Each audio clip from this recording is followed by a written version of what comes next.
Olá, como você está? Tudo bem? Seja bem-vindo, seja bem-vinda a mais um episódio do Nisto Cremos de hoje. Hoje nós vamos para a 18ª crença das Escrituras Sagradas. A última crença da doutrina da igreja, né?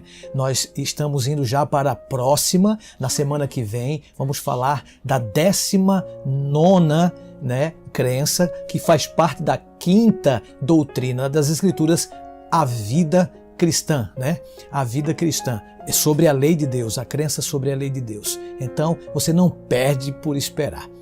Seja bem-vindo ao nosso canal Adventistas Rio, no YouTube, no Facebook, no Twitter e no Instagram.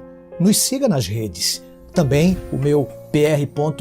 Gonçalves, temos sempre reprisado, temos sempre veiculado esperança para as pessoas através das Escrituras Sagradas. Seja bem-vindo, meu irmão, minha irmã, para este maravilhoso episódio da Palavra de Deus. Nós vamos, nesse momento, pedir a presença de Deus sobre cada um de nós que irá estudar, nesse momento, a 18ª crença das Escrituras. Se você puder, onde estiver, ore comigo. Querido Pai Celestial, muito obrigado, Senhor, porque sentimos a Tua presença bem de perto, através do estudo da Tua Palavra aqui no Nisto Cremos. Nos dê a Tua iluminação para que possamos juntos compreender a Tua inspirada palavra, pois te oramos agradecidos, em nome de Jesus. Amém. Muito bem, nós estamos estudando a 18ª crença das Escrituras Sagradas, o dom de profecia. O que significa o dom profético? Vamos começar com a história de um rei, o rei de Judá, lá no Antigo Testamento, nos dias do Antigo Testamento, Josafá. Ele foi um rei e ele achava-se em aflição num momento difícil, porque tropas inimigas aproximavam-se e o panorama parecia não oferecer esperança. Então o rei se pôs a buscar ao Senhor e apregoou jejum em todo o Judá. De acordo com 2 Crônicas, capítulo 20, versículo 3. As pessoas afluíam ao templo em grande número a fim de suplicar a Deus misericórdia e livramento. Enquanto Josafá dirigia os momentos de oração, suplicou a Deus que modificasse as circunstâncias. Ele orou exatamente nesses termos: porventura, não és tu Deus nos céus? Não és tu que dominas sobre todos os reinos dos povos? Na tua mão está a força e o poder, e não há quem te possa resistir. Versículo 6. Não houvera Deus protegido de modo especial o seu povo no passado? Não havia ele concedido o território a seu povo escolhido? Portanto, Josafá continua implorando ao Senhor, dizendo: Ah, nosso Deus eterno, acaso não executarás tu o teu julgamento contra eles? Porque em nós não há força para resistirmos a essa grande multidão que vem contra nós. E não sabemos nós o que fazer, porém os nossos olhos estão postos em ti. Verso 12. Enquanto todo o Judá se encontrava em pé diante do Senhor, ergueu-se Jaziel. Sua mensagem trouxe encorajamento e orientação para o povo que estava amedrontado. Ele disse: Não temais, o profeta de Deus, nem vos assusteis, pois a peleja não é vossa, mas de Deus. É vossa não a peleja, e sim pertence a Deus. Ah, amigo, amiga, neste encontro não tereis de pelejar. Continua o profeta. Tomar posição, ficai parados e vede o salvamento que o Senhor vos dará. Isso está escrito, porque o Senhor é convosco, nos versos 15 a 17 de 2 Crônicas. Interessante, pela manhã o rei Josafá insistiu diante de suas tropas e ele disse assim, mais um texto poderoso: crede no Senhor Deus, no vosso Deus, e estareis seguros. Credes nos seus profetas, e prosperareis. Versículo 20. O rei acreditou tão plenamente naquele profeta, praticamente desconhecido, chamado Jaziel, que substituiu a sua linha de frente, colocando em lugar da mesma um coral que deveria louvar, cantar a Deus e a beleza de sua santidade. Enquanto as antífonas de fé enchiam os ares, o Senhor achava-se em operação, trazendo a confusão entre os inimigos que se haviam aliado contra Josafá. O morticínio foi tão grande, querido ouvinte do Nisto Cremos, no Adventistas Rio, lá no YouTube.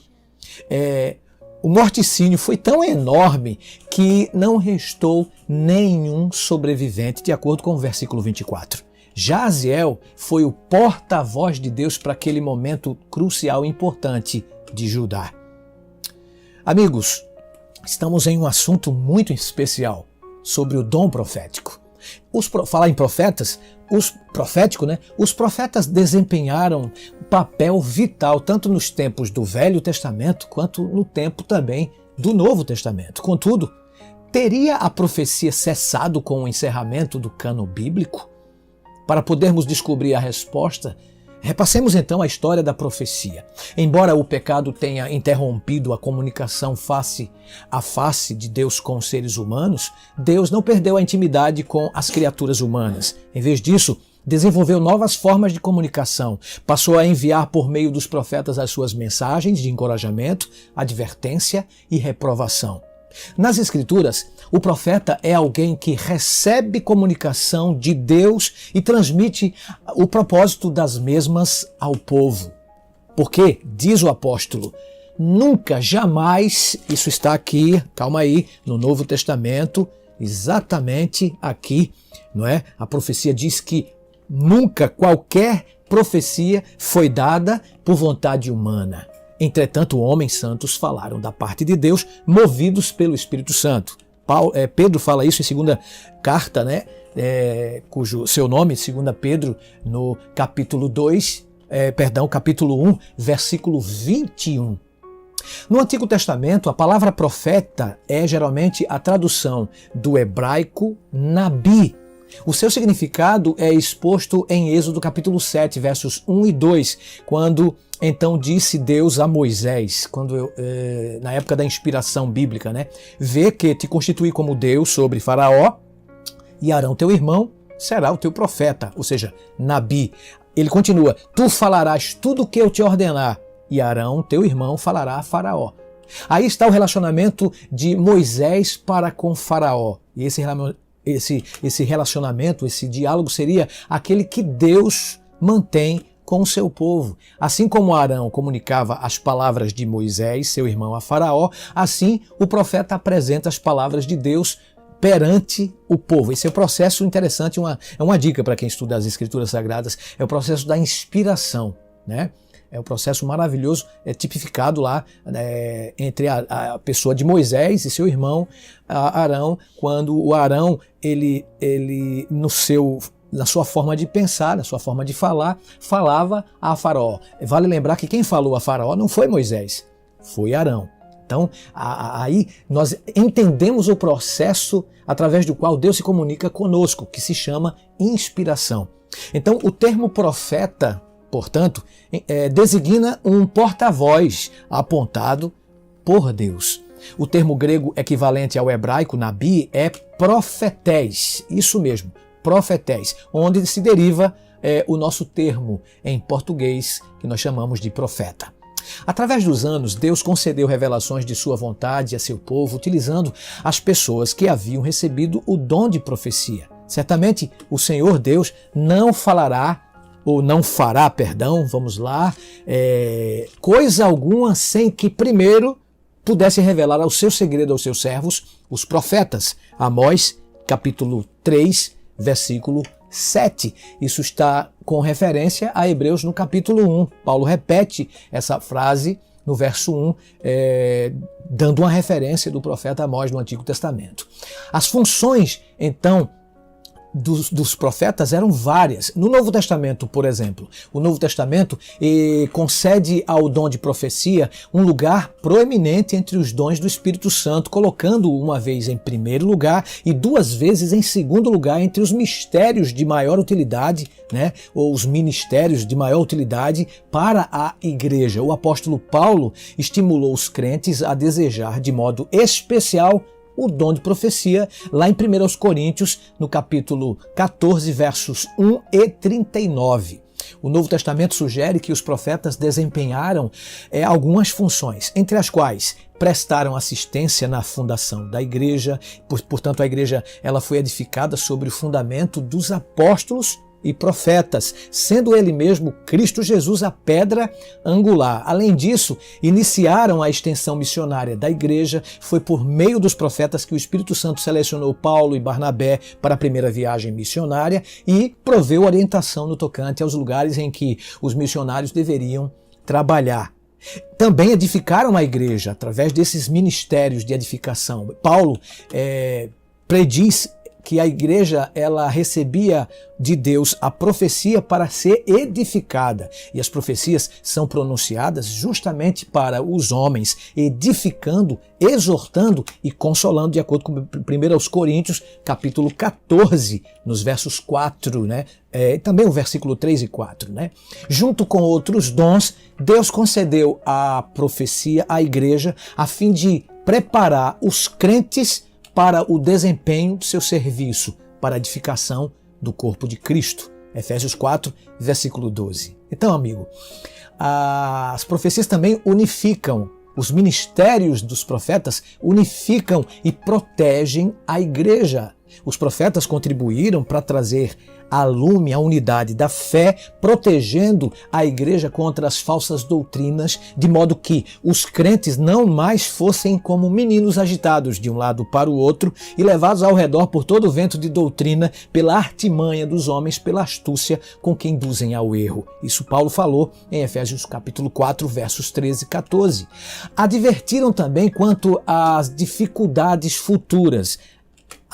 O ministério profético, né, serve para isso, quanto também às dificuldades que vieram a existir. Nesse caso, um dos profetas do Novo Testamento advertiu quanto à proximidade de uma fome futura. Como resultado, a igreja iniciou um programa de assistência mediante o qual foram aliviados aqueles que enfrentaram dificuldades, de acordo com Atos 11, a partir do verso 27. Outros profetas advertiram no tocante à prisão de Paulo, que aconteceria em Jerusalém. Também as profecias, através dos seus profetas, confirmaram a fé em tempos de controvérsia. Por ocasião do primeiro concílio da igreja, o Espírito Santo a orientou como a uma decisão correta no tocante ao assunto controvertido relacionado com a salvação dos gentios. Depois, por intermédio dos profetas, o Espírito reafirmou aos crentes outros aspectos da doutrina verdadeira. Depois de comunicar a decisão do concílio aos membros, Judas e Silas, que eram também profetas, consolaram os irmãos com muitos conselhos e os fortaleceram. Atos capítulo 15, versículo 32. Então você vê que Judas e Silas confortaram aos irmãos. Então os profetas também servem como consoladores dos crentes. Muitos cristãos creem que o dom profético parou no encerramento da era apostólica, porque é pós-bíblico. Mas a Bíblia revela a necessidade essencial de orientação divina durante as crises do tempo do fim, querido, querida. Isso testifica da contínua necessidade da provisão do dom profético depois dos tempos do Novo Testamento. Não existe qualquer evidência bíblica de que Deus haveria de retirar os dons espirituais por ele concedidos à igreja antes que completassem seu propósito, o qual, de acordo com Paulo, seria levar a igreja à unidade da fé e do pleno conhecimento do Filho de Deus, à perfeita varonilidade, à medida da estatura da plenitude de Cristo. Efésios 4, versículo 13. Uma vez que a igreja ainda não alcançou tal experiência, ela necessita da presença dos dons do Espírito Santo. E esses dons, incluindo o dom de profecia, continuarão a operar em benefício do povo de Deus até o regresso de Jesus Cristo a esta terra com poder e majestade. Consequentemente, Paulo advertiu os crentes a não extinguir o Espírito nem desprezar as profecias, em 1 Tessalonicenses 5, versos 19 e 20. Muito bem. Então ele aconselha dizendo o seguinte: procurai com zelo os dons espirituais, mas principalmente que profetizeis. 1 aos Coríntios, capítulo 14, versículo 1. Maravilha, não é? O declínio do dom profético durante certos períodos da história da igreja não significou que Deus houvesse retirado o dom permanentemente. A Bíblia indica que, ao aproximar-se o fim dos tempos, o dom estaria presente a fim de assistir a igreja durante esses momentos de dificuldades. Amigo ouvinte, que me assiste através dos canais do Adventistas Rio e Pastor Emanuel Gonçalves. É bom entender esta crença, porque esta crença ela facilitará no aprendizado da palavra de Deus, que com certeza a palavra de Deus veio através da profecia, e isso é de suma importância para nós. Mais ainda, ela garante que haveria um incremento,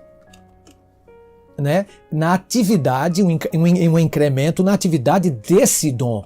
Deus concedeu o dom profético a João Batista, lembram? Filho de Isabel, o primo de Jesus. O dom profético que Deus deu a João Batista foi justamente para que anunciasse o primeiro advento de Jesus. De modo similar, podemos esperar que ele envie o mesmo dom para proclamar o segundo advento, de modo que todas as pessoas tenham a oportunidade de se preparar para o encontro com o Salvador. De fato, Cristo mencionou o surgimento de falsos profetas como um dos sinais da proximidade de sua segunda vinda, em Mateus 24. Se não devessem existir profetas verdadeiros durante o tempo do fim, Cristo não teria advertido contra qualquer indivíduo que pretendesse possuir esse dom. Você não acha? Sua advertência no tocante a falsos profetas implica que existiriam igualmente profetas verdadeiros no tempo do fim. O profeta Joel anunciou um derramamento especial do Espírito Santo e o dom profético juntamente antes do retorno de Cristo. Olha o que ele disse lá no Antigo Testamento. Está aqui, nos últimos dias. O que foi que ele disse? E acontecerá depois que derramarei o meu Espírito Santo, ou o meu Espírito sobre toda a carne, vossos filhos e vossas filhas profetizarão, vossos velhos sonharão, jovens terão visões, e até sobre os servos e as servas derramarei o meu Espírito naqueles dias. Mostrarei prodígios no céu, na terra, sangue, fogo, fumaça, colunas de fumaça. O sol se converterá em trevas e a lua em sangue antes que venha o grande e terrível dia do Senhor. Joel capítulo 2, versos 28 a 31. O primeiro Pentecostes testemunhou memorável manifestação do Espírito. Pedro, citando a profecia de Joel, destacou que Deus havia cumprido a sua promessa em Atos 2, nos versos 21. No capítulo 2, a partir do verso 2, nós vemos o cumprimento daquela promessa parcial, primeira, da promessa do derramamento do Espírito Santo sobre os apóstolos. Entretanto, devemos indagar se a profecia de Joel encontrou seu pleno e total cumprimento no dia de Pentecostes, ou se ainda devemos esperar outro cumprimento mais amplo e mais completo. Eu até já dei um spoiler, já adiantei o processo para vocês. Realmente, a profecia de Joel cumpre-se parcialmente em sua primeira parte na época dos discípulos. Não possuímos evidências de que os fenômenos no Sol e na Lua, que aqui Joel menciona, ocorreriam antes ou depois do derramamento do Espírito. Na verdade, eles não ocorreram senão muitos séculos mais tarde. O Pentecostes representou, portanto, um prelúdio da plena manifestação do Espírito que deverá ocorrer antes do segundo advento. Tal como a chuva temporã da Palestina, a qual caía no outono, porque tempo depois as sementes eram lançadas ao solo, o derramamento do Espírito Santo, por ocasião do Pentecostes, inaugurou a dispensação do Espírito. O cumprimento pleno e final da profecia de Joel corresponde à chuva serôdia, a qual, caindo na primavera, amadurecia o grão, de acordo com esse mesmo livro de Joel, no capítulo 2, verso 23. Oh, querido que me assiste, querida que me ouve, meu irmão, minha irmã, semelhantemente, a concessão final do Espírito de Deus deverá acontecer imediatamente antes do segundo advento de Cristo, depois dos sinais preditos para o sol, lua e as estrelas, que temos uma referência que Jesus fala em Mateus capítulo 24, verso 29. Apocalipse também mostra no capítulo 6, versos 12 a 17, cumprindo então a profecia de Joel, capítulo 2, versículo 31.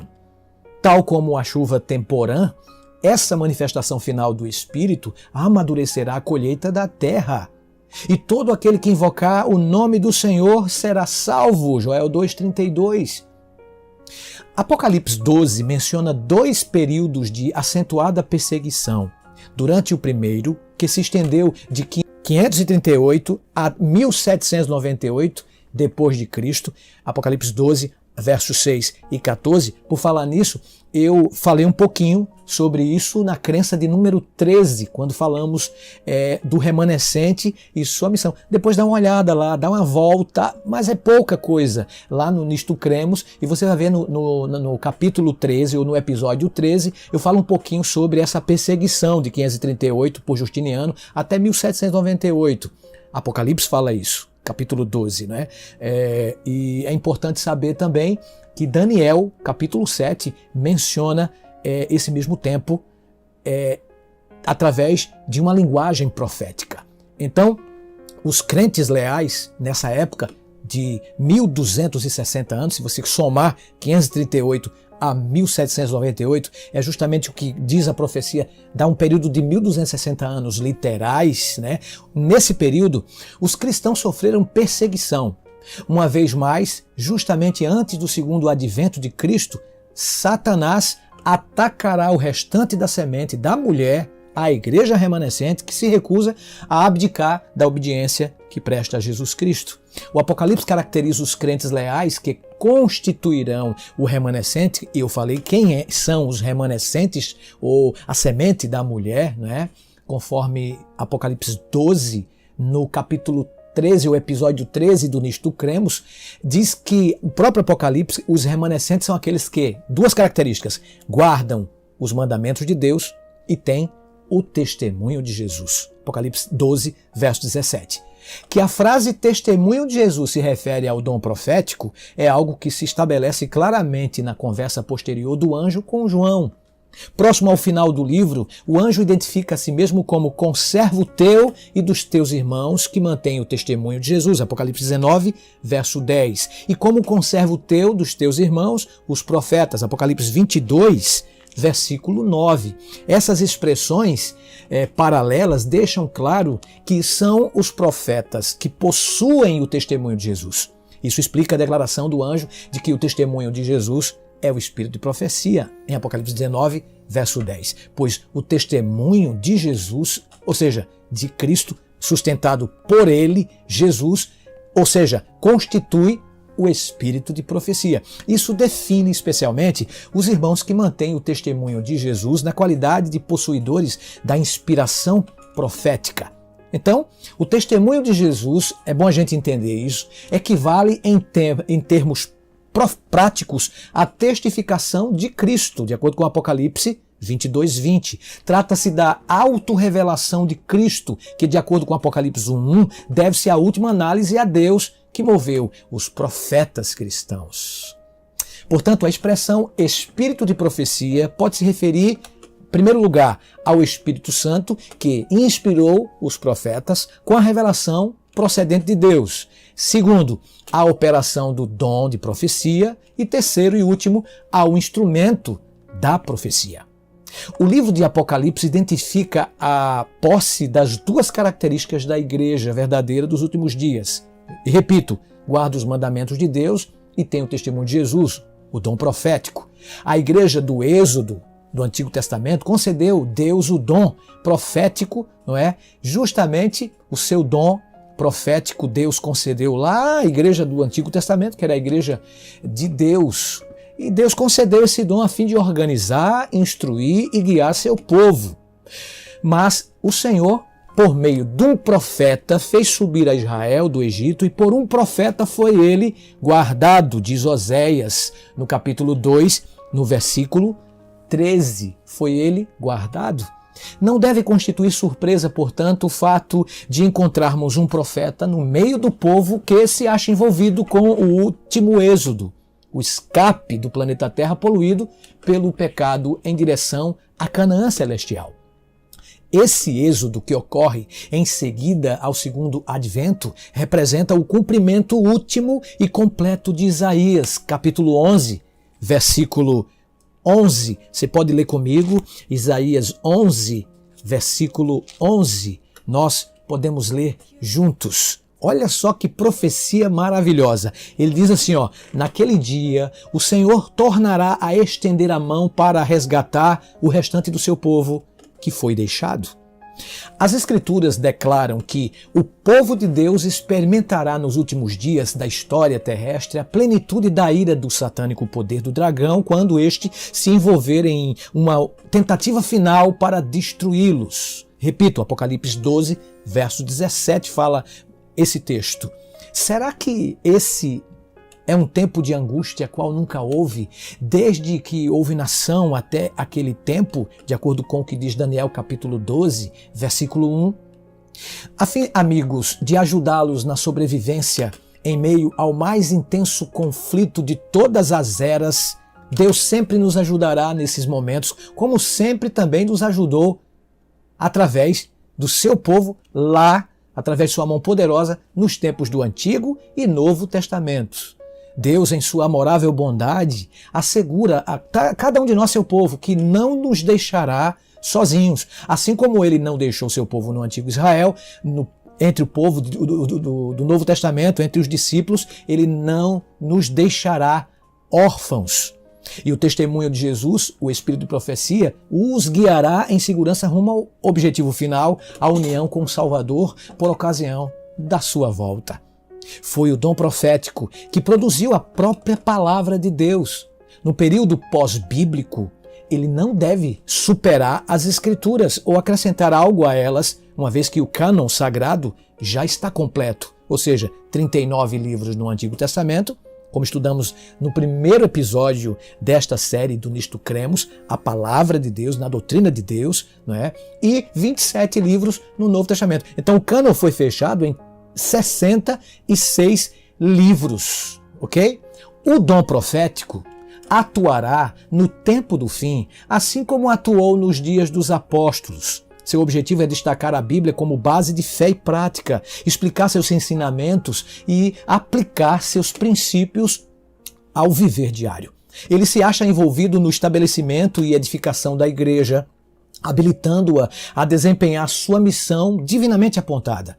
O dom profético reprova, o dom profético adverte, orienta e encoraja tanto indivíduos quanto a própria igreja, protegendo-os das heresias e unificando-os nas verdades contidas na palavra de Deus.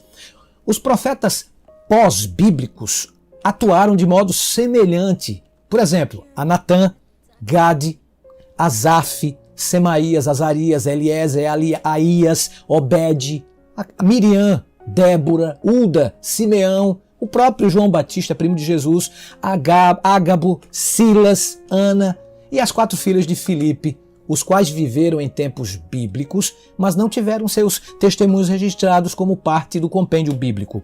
Então, eles não escreveram livros da Bíblia. Todos esses profetas do Antigo Testamento, incluindo no Novo Testamento, o próprio João Batista, eles não deixaram escritos testemunhos. Então, os profetas prometidos pelo próprio Joel, pelo próprio cânon sagrado, pós-bíblico, vão trabalhar mais ou menos nessa direção, entendeu? Então, vale lembrar que esses nomes mencionados que eu falei para vocês, os profetas do Antigo Testamento, incluindo também alguns como João Batista no Novo, eles atuaram, né, esses profetas, de modo semelhante àqueles que eu mencionei, como Natã, Semaías, Obed, Simeão, etc. Eles não escreveram testemunhos, mas não deixaram de ser não deixaram de ser profetas, não é? Não deixaram de comunicar a palavra de Deus maravilhosa para o seu povo. E eles viveram em tempos bíblicos, mas não tiveram registrados seus testemunhos como parte da própria Bíblia hoje. O mesmo Deus que falou por meio dos profetas que escreveram a Bíblia inspirou esses homens e mulheres, profetas e profetisas. Suas mensagens não entraram em contradição com a revelação divina. A Bíblia apresenta várias linhas mestras justamente que nos auxiliarão a distinguir o genuíno dom profético daquele que é espúrio. Por exemplo, a própria Bíblia, ela deve ser a regra de fé e prática do verdadeiro profeta. Então, porventura, harmoniza-se a mensagem desse profeta com a Bíblia. A Bíblia diz, a lei e ao testemunho, se não falarem desta maneira, jamais verão a alva. Isaías 8, versículo 20. E esse texto, amigo que me escuta, amigo que me assiste, amiga, meu querido irmão, minha irmã, implica que a mensagem de qualquer profeta deve estar de acordo com a lei e o testemunho de Deus manifestados ao longo de toda a Bíblia. Um profeta posterior jamais deverá contradizer um profeta anterior. O Santo Espírito de Deus jamais contradiz o seu próprio testemunho. Você não acha? Anteriormente concedido. Pois em Deus não pode existir variação ou sombra de mudança, como diz Tiago capítulo 1, verso 17. As predições comprovaram-se verdadeiras? Se disseres no teu coração, como conhecerei a palavra que o Senhor não falou? Sabe que quando esse profeta falar no nome do Senhor e a palavra dele não se cumprir, nem suceder como profetizou, esta é a palavra que o Senhor não disse. Com soberba a falou tal profeta. Isso é muito forte. Não tenhas temor dele. Deuteronômio 18, versos 21 e 22. Embora as profecias possam representar uma parcela relativamente pequena da mensagem profética, a sua exatidão deve ser demonstrada. Então, é conhecida a encarnação de Cristo através desse profeta? Nisso, diz o santo apóstolo para o Novo Testamento, o apóstolo do amor, João, né? Todo espírito que confessa que Jesus Cristo veio em carne é de Deus. E todo espírito que não confessa a Jesus não procede de Deus. 1 João 4, 2 e 3. Olha só que texto poderoso, irmão. Irmã, esse teste exige mais que um simples reconhecimento de que Jesus Cristo viveu sobre a terra.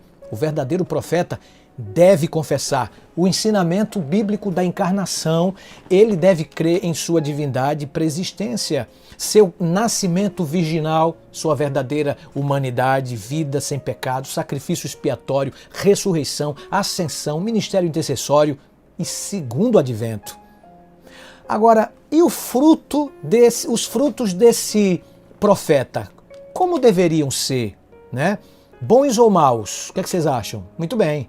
A profecia vem pela inspiração de homens santos de Deus por parte do Espírito Santo, 2 Pedro 1, verso 21. Vocês sabem esse texto de cor?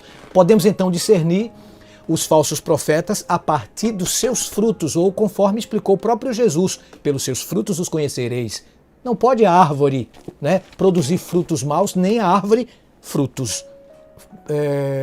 nem a árvore má frutos bons. Então, toda árvore que não produz bom fruto é cortada e lançada ao fogo. Assim, pois pelos seus frutos os conhecereis. Mateus 7, versos 16, 18 a 20.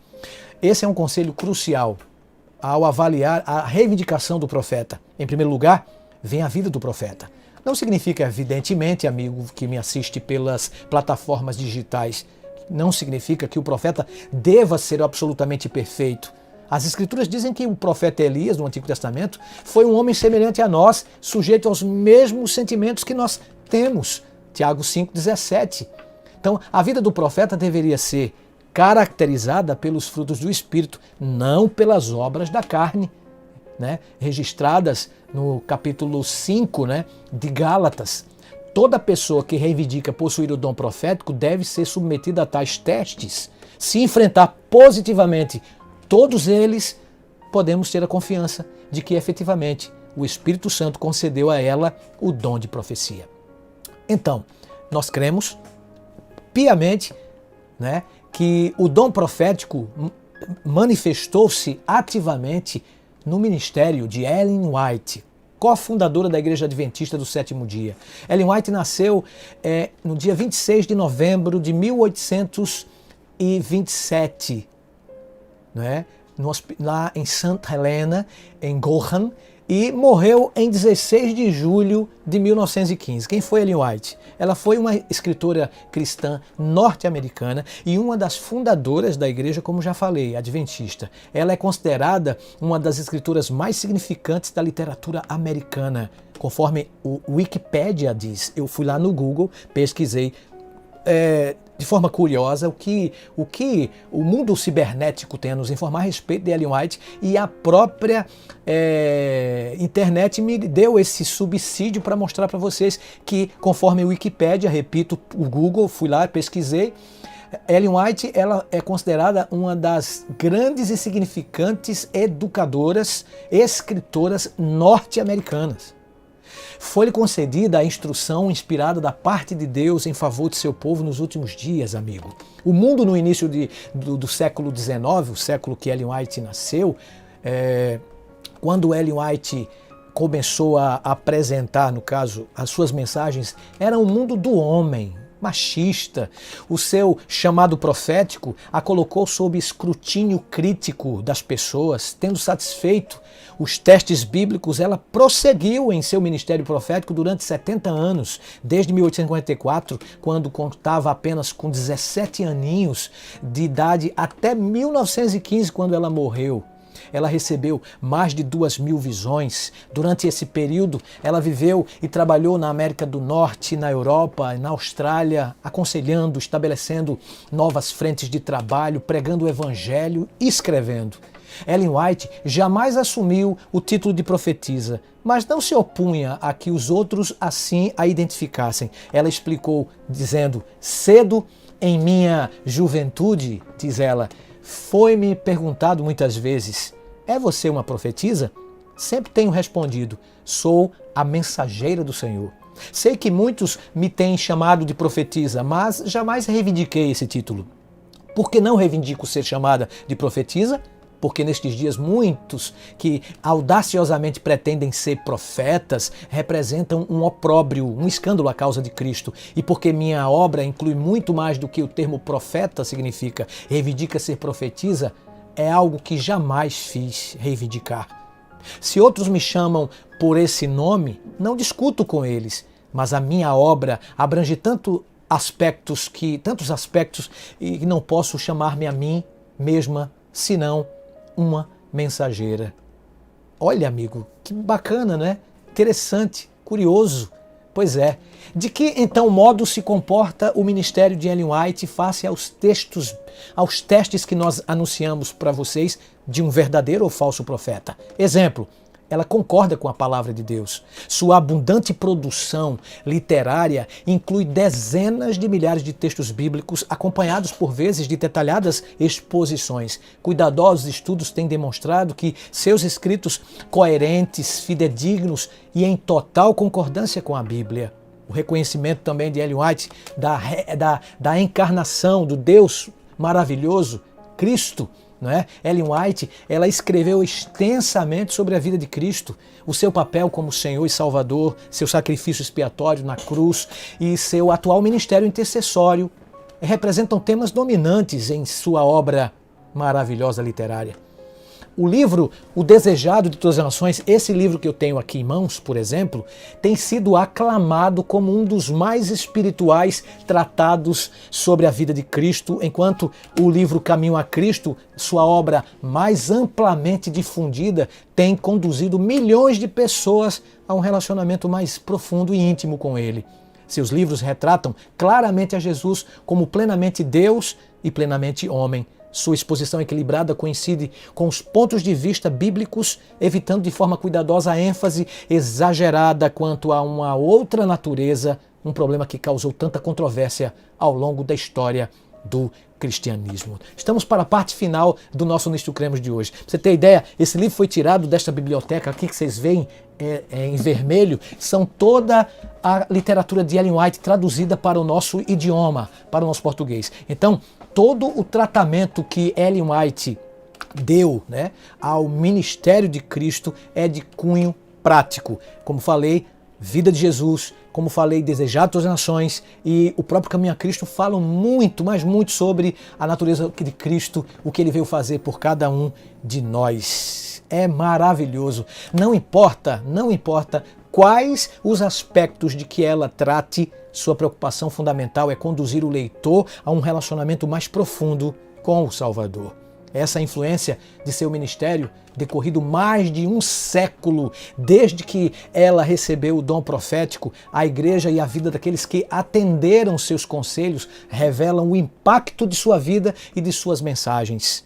Embora ela jamais tenha ocupado uma posição ou cargo oficial, nem recebido uma ordenação ministerial e tampouco salário da igreja, a não ser depois da morte de seu esposo Tiago White, a sua influência quanto à Igreja Adventista do Sétimo Dia foi mais do que qualquer outro fator, exceto a Santa Palavra de Deus. Ela representou muito bem a força motriz por detrás do estabelecimento das atividades da Igreja nos setores de publicações, escolas, obra médico-missionária e o desenvolvimento missionário de extensão mundial, que tornaram a Igreja Adventista do Sétimo Dia uma das organizações missionárias de maior extensão e mais rápido crescimento. Oh querida, oh querido, é fascinante a história de Ellen White na Igreja Adventista como uma mulher mensageira do Senhor. O material por ela escrito constitui mais de 80 livros, 200 folhetos e panfletos, 4.600 artigos em periódicos, sermões diários, testemunhos especiais, cartas que compreendem outras 60.000 páginas de material manuscrito. Pra você ter ideia, a minha biblioteca tem todos os compêndios, os testemunhos da palavra de Ellen White, dos testemunhos de Ellen White. Você já leu um livro sequer de Ellen White? Nós vivemos em um mundo preconceituoso, né? E tem muita gente que tem preconceito étnico, racial, religioso. As pessoas dizem que Ellen White é isso, é aquilo, mas nunca tiveram o privilégio de ler o que eu tenho tido até o meu presente momento. Então, eu convoco a você que não estudou ainda alguns livros, não leu alguns livros dela, para antes você tirar algumas conclusões. Tá ok? A abrangência do material é assombrosa. O conhecimento de Ellen White não se limitava a algumas áreas específicas. O Senhor lhe transmitiu conselho em assuntos como saúde, educação, vida familiar, temperança, evangelismo, ministério de publicações, dieta adequada, obra médico e muitas outras áreas. Talvez os seus escritos no campo da saúde tenham sido os mais extraordinários, uma vez que a iluminação por ela recebida, em parte há mais de um século, tem sido comprovada através da moderna ciência, da atual ciência. É isso mesmo, temos hospitais, temos escolas, e Ellen White, ela não estudou muito no que diz respeito às escolas seculares. Não estudou, gente. Ela não teve nenhum ensino médio. Para você ter ideia como ela era, de fato, uma autodidata. Os seus escritos focalizam a Cristo Jesus e apresentam os elevados valores morais e éticos da tradição judaico-cristã. Embora muitos dos seus escritos seriam dirigidos à Igreja Adventista do Sétimo Dia, vastas porções dos mesmos têm sido apreciados pelo público em geral. Seu conhecimento do maravilhoso Jesus, no caso, escrito no livro Caminho a Cristo, que foi traduzido para mais de 100 idiomas e vendeu mais de 15 milhões de exemplares. A sua obra mais conhecida é a série O Conflito dos Séculos, os 5 volumes, né, que apresenta em detalhes a grande controvérsia entre Cristo e Satanás, desde a origem do pecado até a sua erradicação final do universo. O Espírito de Profecia e a Bíblia têm algo em comum. Interessante que Ellen White, os seus escritos, né, não constituem o substituto para a Bíblia, não. Não podem ser colocados no mesmo nível da Bíblia, não. Apesar de terem sido inspirados por Deus, né, ou seja, ela, como profetisa do Senhor, mensageira do Senhor, apesar de ter o mesmo Espírito, Nós não podemos igualar os escritos de Ellen White às Escrituras Sagradas. As Escrituras Sagradas ocupam posição única, pois são o único padrão pelo qual os seus escritos ou quaisquer outros devem ser julgados e ao qual devem estar subordinados. Então a Bíblia é o padrão supremo. E nós, adventistas do sétimo dia, vale lembrar isso, apoiamos plenamente o princípio da reforma sola escritura, a Bíblia como seu próprio intérprete e a Bíblia sozinha como base de todas as doutrinas. Os fundadores da Igreja Adventista desenvolveram as suas crenças e suas doutrinas fundamentais por meio do estudo da Bíblia. Não receberam eles tais doutrinas e crenças através das visões e sonhos de Ellen White. Lembrando, o seu principal papel durante o desenvolvimento das doutrinas da Igreja foi orientar a compreensão da Bíblia e confirmar as conclusões às quais se achegava pelo estudo da Bíblia. Entendeu? A própria Ellen White cria e ensinava que a Bíblia representa a norma final da Igreja. Em seu livro primeiro, publicado em 1851, ela escreveu: recomendo-vos, caro leitor, a palavra de Deus como regra de vossa fé e prática. Por essa palavra seremos julgados. Ela jamais modificou esse ponto de vista. Anos mais tarde, tornou a escrever: em sua palavra, Deus conferiu aos homens o conhecimento necessário à salvação. As Santas Escrituras devem ser aceitas como autorizada e infalível revelação de sua vontade. Elas são a norma do caráter, o revelador das doutrinas, a pedra de toque e experiência religiosa. Em 1909, durante sua última palestra perante uma sessão da Associação Geral da Igreja Adventista do Sétimo Dia, ela abriu a sua Bíblia, ergueu-a diante da congregação e disse: irmãos e irmãs, recomendo-vos este livro. Oh, que lindo! Ellen White não substitui a Bíblia. Ela mesma disse que temos os seus escritos por causa de nossa negligência ao estudo das Escrituras, amigo. Costumamos dizer que o dom de profecia é o GPS profético. Em resposta aos crentes que consideravam seus escritos como uma adição à Bíblia, ela escreveu: tomei a preciosa Bíblia e circundei-a com os vários testemunhos para a igreja concedidos ao povo de Deus. Não estamos familiarizados com as Escrituras se tivéssemos feito da palavra de Deus objeto de estudo regular, com o desejo de alcançar os padrões bíblicos e de atingir a perfeição cristã, não teria havido necessidade dos testemunhos. É porque negligenciamos nos familiarizar com este livro maravilhoso que Deus procurou nos alcançar por meio de testemunho simples e direto, chamando a atenção para as palavras inspiradas do Senhor que negligenciamos obedecer, insistindo que a nossa vida se paute de acordo com esses puros e elevados ensinos. Testemunhos para a Igreja, páginas 600, o volume 5, páginas 664 e 665. Então, os escritos de Ellen White são como se fosse um guia para que pudéssemos levar-nos ou que pudéssemos ir até a palavra de Deus. Ela encarou seu trabalho como a condução das pessoas de volta à Bíblia. Isso mesmo, pouca importância dada à Bíblia, escreveu ela. E assim, o Senhor concedeu uma luz menor para conduzir homens e mulheres à luz maior.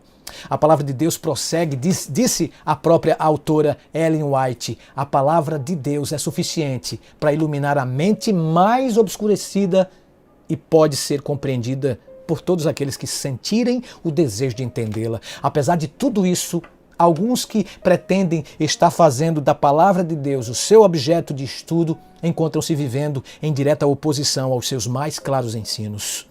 Consequentemente, para que homens e mulheres fiquem sem escusa, Deus concede testemunhos claros e diretos, fazendo com que essas pessoas retornem à palavra que haviam negligenciado em seguir. Um guia na compreensão da Bíblia é o testemunho de Ellen White.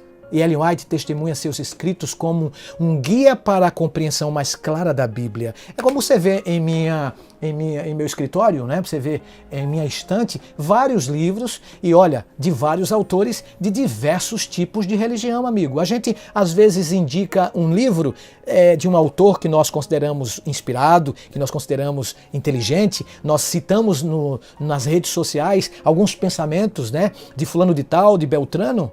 Então, Ellen White foi iluminada por Deus para nos iluminar, entendermos as Escrituras Sagradas. Então, esses são os testemunhos apresentados, né? Por meio desses testemunhos maravilhosos, Deus simplificou as grandes verdades já concedidas e, segundo a forma por Ele mesmo escolhida, trouxe a cada um de nós perante nós, povo dele, visando então despertar-nos e nos impressionar em nossas mentes, a fim de que todos nós fiquemos sem escusa. Portanto, os testemunhos escritos não são concedidos a fim de prover nova luz, mas para imprimir vividamente sobre o coração as verdades da inspiração já anteriormente reveladas. Um guia para aplicar princípios bíblicos nós podemos ter como o comentário bíblico de Ellen White. Muitos de seus escritos aplicam os conselhos bíblicos ao viver diário. Ellen White disse que ela foi orientada a apresentar princípios gerais e, ao mesmo tempo, especificar os perigos, erros e pecados de alguns indivíduos, a fim de que todos pudessem ser advertidos, reprovados e aconselhados. Jesus havia prometido semelhante orientação profética à igreja. A própria Ellen White observou o fato de que Deus revelou sua vontade aos homens por meio de sua palavra não tornou desnecessária a contínua presença e direção do Espírito Santo. Ao contrário, o Espírito foi prometido por nosso Salvador para aclarar a palavra a seus servos, para iluminar e aplicar os seus ensinos.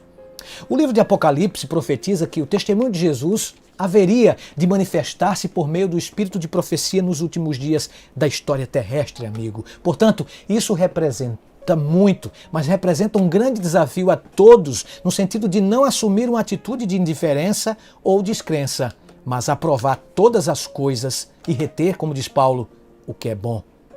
Existe muito a ganhar ou perder. Face à atitude com a qual assumirmos essa investigação bíblica, não é? Orientada e ordenada por Deus. Termino como comecei. Lembram do rei Josafá, de Judá? Ele exortou no passado: crede no Senhor vosso Deus e estareis seguros. Crede nos seus profetas e prosperareis. Essas palavras soam perfeitamente verdadeiras ainda nos dias de hoje, em pleno século XXI, querido, querida. Ellen White, ela escreveu muito e sobre diversos temas, como falei neste episódio. Porém, o assunto que mais enfatizou foi sobre o tempo de Deus, a promessa feita por quem jamais falhou, seu breve retorno a este planeta de pecado. Sua demora em retornar é misericórdia. Misericórdia para me salvar, misericórdia para te salvar. Se ele tardar, ainda assim eu vou esperar. Portanto, espere e logo veremos o nosso Senhor. E em breve, isso ainda faz sentido. Em breve, isso está escrito. Pois Josafá disse, ele exortou: crede no Senhor vosso Deus e estareis seguros. Crede nos seus profetas e prosperareis. Ouça os arautos do rei.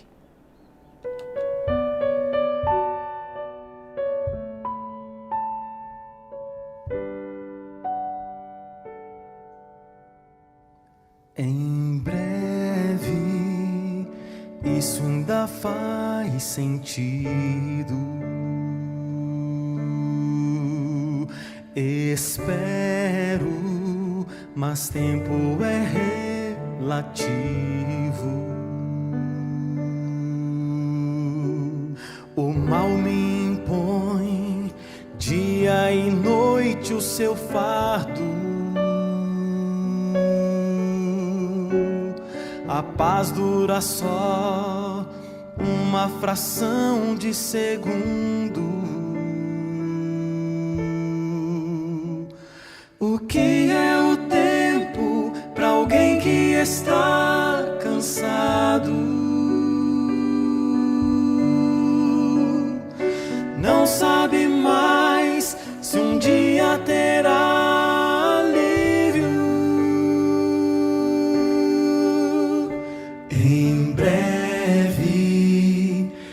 isso ficou escrito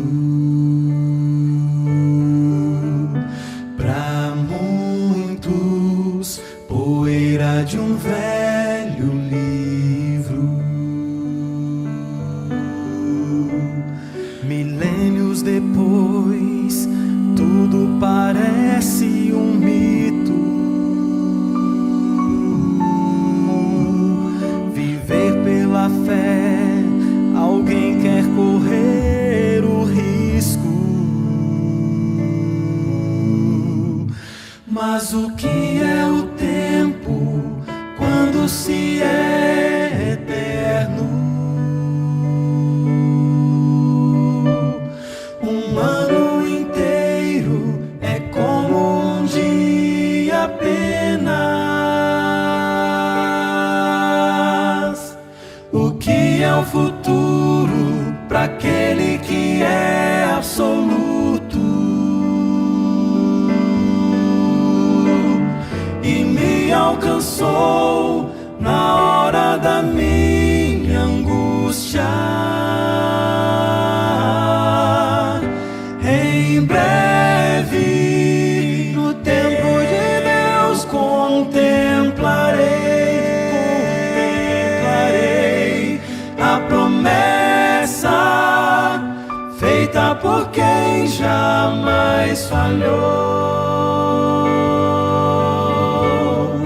Sua demora em retornar é misericórdia pra me salvar, me devolver o sorriso eterno.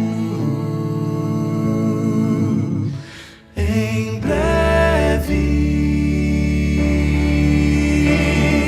se ele tardar, ainda assim vou esperar. Um dia eu sei, nele serei eterno. Se ele tardar, ainda assim vou esperar. Um dia eu sei, nele serei eterno. Em breve, no tempo de Deus, contemplarei a promessa feita por quem jamais falhou, jamais falhou. Sua demora em retornar é misericórdia pra me salvar, me devolver o sorriso eterno. Em breve, isso ainda faz sentido. Em breve, Meu irmãozinho, isso minha querida está irmã, escrito. esperemos e logo veremos o nosso Senhor. Em breve, isso ainda faz sentido. Em breve, isso está escrito. Se puder, e onde estiver, ore comigo. Pai querido, muito obrigado, porque o Senhor concedeu uns para apóstolos e outros para profetas. E o Senhor concedeu o dom de profecia para a Igreja Adventista do Sétimo Dia, não para substituir a Bíblia, mas para que possamos voltar à origem, voltar aos princípios exarados através das Escrituras Sagradas. Abençoe cada internauta, nos dê a tua orientação, fica com cada um de nós, pois te oramos agradecidos em nome de Jesus. Amém. Aprendemos no estudo de hoje uma grande verdade, a qual resumo na seguinte declaração. As Escrituras revelam que um dos dons do Espírito Santo é a profecia. Esse dom é uma característica da igreja remanescente e nós cremos que ele foi manifestado no ministério de Ellen White. Seus escritos falam com autoridade profética e provêem consolo, orientação, instrução e correção para a igreja. Eles também tornam claro que a Bíblia é a norma pela qual deve ser aprovado todo ensino e experiência. Até nosso próximo encontro. Deus te abençoe.